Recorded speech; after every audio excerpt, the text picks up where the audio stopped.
Ashoka blade ಅಂತ ಶುರುವಾದಂಥ ಈ cinema ಈಗ ರೈಸ್ ಆಫ್ ಅಶೋಕ ಅಂತ ಆ, ಕನ್ನಡ ವೀಕ್ಷಕರ ಎದುರುಗಡೆ ಬರ್ತಾ ಇದೆ. ಸಿನಿಮಾಗೆ ಕತೆ ಬರೆಯೋದು ಅನ್ನೋ ಒಂದು ಪ್ರೊಫೆಷನ್ ಏನಿದೆ, ವೃತ್ತಿ ಏನಿದೆ, ಇದರ ಎಲ್ಲರಲ್ಲೂ ಕೂಡ ನಾನು ಬರೆದಂಥ ಇತ್ತೀಚೆಗೆ ಬರೆದಂಥ ಒಂದಷ್ಟು ಸಿನಿಮಾಗಳು ಮತ್ತು ಬರೀತಾ ಇರೋ ಎಲ್ಲ ಸಿನಿಮಾಗಳಲ್ಲಿ ರೈಸ್ ಆಫ್ ಅಶೋಕ ನನಗೆ ತುಂಬ ಹೃದಯಕ್ಕೆ ಹತ್ತಿರವಾದಂಥ ಕತೆ. ಜೊತೆಗೆ ಒಂದು inspired from A true incident ಇದನ್ನು ಇಟ್ಕೊಂಡು ಮಾಡಿದ ಕಾರಣಕ್ಕೆ ಸೊ ಹತ್ತತ್ರ ಇದು ಸೆಕೆಂಡ್ ಲಾಕ್ಡೌನ್ ಟೈಮ್ನಲ್ಲಿ ವರ್ಧನ್ ಸರ್ ಮತ್ತು ವಿನೋದ್ ಸರ್ ಸೊ ಅವರಿಂದ ಮೊದಲ ಭೇಟಿಯಾಗಿ ಸೊ ಅಲ್ಲಿಂದ ಈ ಜರ್ನಿ ನಡ್ಕೊಂಬಂದಿದೆ. ಸೊ ಒಂದು ಸಿನಿಮಾ ಕಂಪ್ಲೀಟ್ ಅಲ್ಲಿಂದ ಸತೀಶ್ ಸರ್ ಜಾಯ್ನ್ ಆದರು. ಅದರ ನಂತರ ಒಂದು ತಂಡವಾಗಿ ಡೈರೆಕ್ಟರ್ ನಮ್ಮ ಜೊತೆಗಿಲ್ಲ, ಅವರು ವಿನೋದ್ ಅವರು ತುಂಬ ದೊಡ್ಡ ಜೀವ, ತುಂಬ ಒಳ್ಳೆಯ ಜೀವ ಅದು. ಅವರೆಲ್ಲರೂ ಒಟ್ಟಾಗಿ ಕೂತ್ಕೊಂಡು ಸೊ ತಿಂಗಳಾನ್ಗಟ್ಟಲೆ ಶ್ರಮ ಹಾಕಿ ವರ್ಷನ್ಸ್ ಮೇಲೆ ವರ್ಷನ್ಸು ಅಂತ ಬರಿತಾ ತಿದ್ದಿ ತೀಡಿ ಸೊ ಎಲ್ಲವನ್ನು ಮಾಡಿ ಸೊ ನಂತರ ಶೂಟಿಂಗಿಗೆ ಹೋದ್ವಿ. ಸೊ ಶೂಟಿಂಗನ್ನು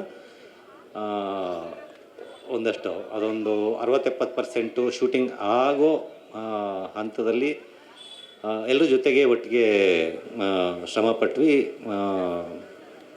ಬಟ್ ಫೇಟ್ಫುಲಿ ಸೊ ಸಿನಿಮಾದ ಡೈರೆಕ್ಟರ್ ಆಗಿದ್ದಂಥ ವಿನೋದ್ ದೊಂಡಾಳಿ ಅವರು ಸೊ ನಮ್ಮನ್ನು ಬಿಟ್ಟು ಅಗಲಿದ್ರು.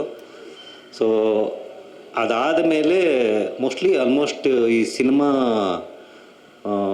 ಆಲ್ಮೋಸ್ಟ್ ಇದು ಮುಗಿದ ಕಥೆನೇ ಇದು ಅಂತ ನನಗನ್ನಿಸ್ತಾ ಇತ್ತು.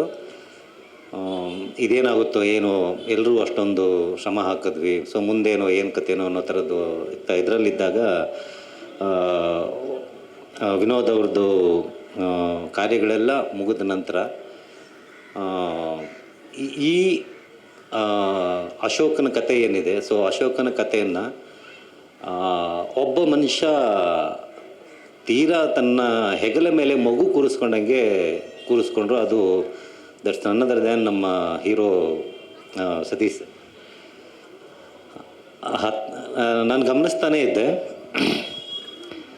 ನಾನು ಗಮನಿಸ್ತಾನೇ ಇದ್ದೆ. ಸೊ ಇದು ಏನೇನು ನಾನು ಬೇರೆ ಸಿನಿಮಾಗಳಲ್ಲಿ ತೊಡ್ಕೊಂಡು ಸೊ ರೈಟಿಂಗ್ನಲ್ಲಿ ಬ್ಯುಸಿಯಾಗಿದ್ದ ಕಾರಣಕ್ಕೆ ನಾನು ಹೆಚ್ಚು ಅದಕ್ಕೆ ತೊಡ್ಕೊಳ್ಳೋದಕ್ಕೆ ಆಗಲಿಲ್ಲ. ಬಟ್ ಗಮನಿಸ್ತಾ ಇದ್ದೆ ಆವಾಗಲಿಂದನೂ.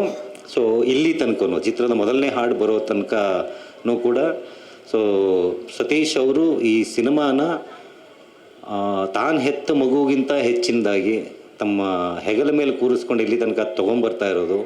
ಆ್ಯಂಡ್ ಇನ್ನೇನು ಅದು ಸಿನಿಮಾ ಪ್ರೇಕ್ಷಕರಿಗೆ ತೆರೆ ಮೇಲೆ ತಾಡ್ಸೋದಕ್ಕೆ ಒಂದು ಹಠ ತೊಟ್ಕೊಂಡು ನಿಂತಿರೋದು. ಆ್ಯಂಡ್ 3 ಭಾಷೆಯಲ್ಲಿ ಸಿನಿಮಾ ಬರ್ತಾ ಇರೋದು ಅನ್ನೋದು ಅದು ಕಡಿಮೆ ಮಾತಲ್ಲ. ಅದು ಯಾಕೆಂದರೆ ಕತೆ ಬರೋದು ನನಗೆ ಗೊತ್ತು.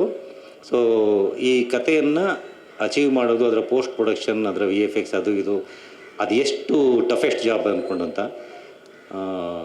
ನಿಜಕ್ಕೂ ಈ ದಿನ ಇಲ್ಲಿ ಸೊ ಸಿನಿಮಾದ ಮೊದಲನೇ ಹಾಡು ರಿಲೀಸ್ ಆಗೋ ಹಂತದಲ್ಲಿ I am very much thankful to Vardhan sir, Vinay Dondale ಅವರೇನಿದ್ರು ಸೊ ಅವ್ರಿಗೂ ನಾವು ಥ್ಯಾಂಕ್ಸ್ ಹೇಳಬೇಕು. ಸತೀಶ್ ಸರ್ ಒಂಥರ ಈ ಛಲಬಡದ ತ್ರಿವಿಕ್ರಮನ್ ಥರ, ಅಂದರೆ ಬೆನ್ನಿಗೆ ಬಿದ್ದು ಬೇತಾಳ್ದಂದೆ ಈ ಸಿನಿಮಾನ ಇದನ್ನು ಒಂದು ದಡ ಮುಟ್ಟಿಸ್ತೀನಿ ಅಂತ ತೊಡೆ ತಟ್ಟು ನಿಂತ್ಕೊಂಡ್ರಲ್ಲ, ಅವರ ಧೈರ್ಯಕ್ಕೆ, ಅವರ ಹಠಕ್ಕೆ, ಅವ್ರಿಗಿರೋಂಥ ಕರೇಜ್ಗೆ, ಧೈರ್ಯಕ್ಕೆ ಎಷ್ಟು ಸೆಲ್ಯೂಟ್ ಮಾಡಿದ್ರು ಸಾಲದು. I am very much grateful ಸಿಯಟ. I am really proud of you. ಇಷ್ಟು ನನಗೆ ಇದ್ರ ಮೇಲೆ ಹೆಚ್ಚೇನು ಇದು ಮಾಡೋಕ್ಕೆ ಬರಲ್ಲ. ಆ್ಯಂಡ್ ಹಾಡುಗಳು ಬಂದು ಶೂಟಿಂಗ್ ಟೈಮ್ನಲ್ಲಿ ನಾವು ಒಂದಷ್ಟು ಇದು ಕೇಳಿದ್ವಿ. ಸೊ ಹಾಡುಗಳು ಕೇಳಿದಾಗ ಇದಕ್ಕಾಗ್ತದೆ ಅಂತ ಇಲ್ಲ, ನೋಡಿ ಇದು ಶೂಟಿಂಗ್ ನೋಡಿ, ಇದರಲ್ಲಿ ಶೂಟಿಂಗ್ನಲ್ಲಿ ನೋಡ್ಬಿಟ್ಟು ಆಮೇಲೆ ಮಾತಾಡಿ ಅಂತ ಸತೀಶ್ ಹೇಳಿದರು. ಶೂಟಿಂಗು ಒಂದು ಹಾಡು ಶೂಟಿಂಗ್ ಆಗ್ತಾ ಇರ್ಬೇಕಾದ್ರೆ ಶ್ರೀರಂಗಪಟ್ಟಣದಲ್ಲಿ ನಾನು ಅದು ನೋಡಿದ್ದೆ. ಅದು ನೋಡಿದ್ಮೇಲೆ ಅನ್ನಿಸ್ದ ತಕ್ಷಣವೇ ಸತೀಶ್ ಸರ್ ಅವ್ರಿಗೆ ಅಲ್ಲೇ ಹೇಳಿದೆ, ಅದು ಇಲ್ಲ ನಾನು ರಾಂಗು, ನೀವು ಕರೆಕ್ಟ್ ಇದ್ದೀರ ಅದು ಅಂದ್ಕೊಂಡು ಅಂತ. ಒಂದು ಸಿನಿಮಾದ ಸೆಕೆಂಡ್ ಹಾಫ್ನ ಒಂದು ಕೀ ಪೊಸಿಷನ್ನಲ್ಲಿ ಆ ಸಾಂಗ್ ಬರುತ್ತೆ. ಅದು ಆ್ಯಕ್ಚುಲಿ ಅದು ಮೈ ನವರೇಳಿಸು ಅನ್ನೋಂಥ ಒಂದು ಸಾಂಗು. ಸೊ ಆ ಥರದ ಹಾಡುಗಳನ್ನು ಕೊಟ್ಟಂಥ ಪೂರ್ಣಚಂದ್ರ ತೇಜಸ್ವಿ ಅವ್ರಿಗೂ ನಾನು ಧನ್ಯವಾದಗಳನ್ನು ಹೇಳ್ತೀನಿ. ಸೊ ಹೆಚ್ಚೇನು ಇಂದಲ್ಲಿ ನಾನು ಹೇಳಲಿಕ್ಕೆ ನನಗೆ ಮಾತು ಬರ್ತಾಯಿಲ್ಲ. ಸೊ ಇದೊಂದು ಸಿನಿಮಾ ಗೆಲ್ಲಬೇಕು, ವಿನೋದ್ ದಂಡಾಳೆ ಅವರ ಕನಸಿದು.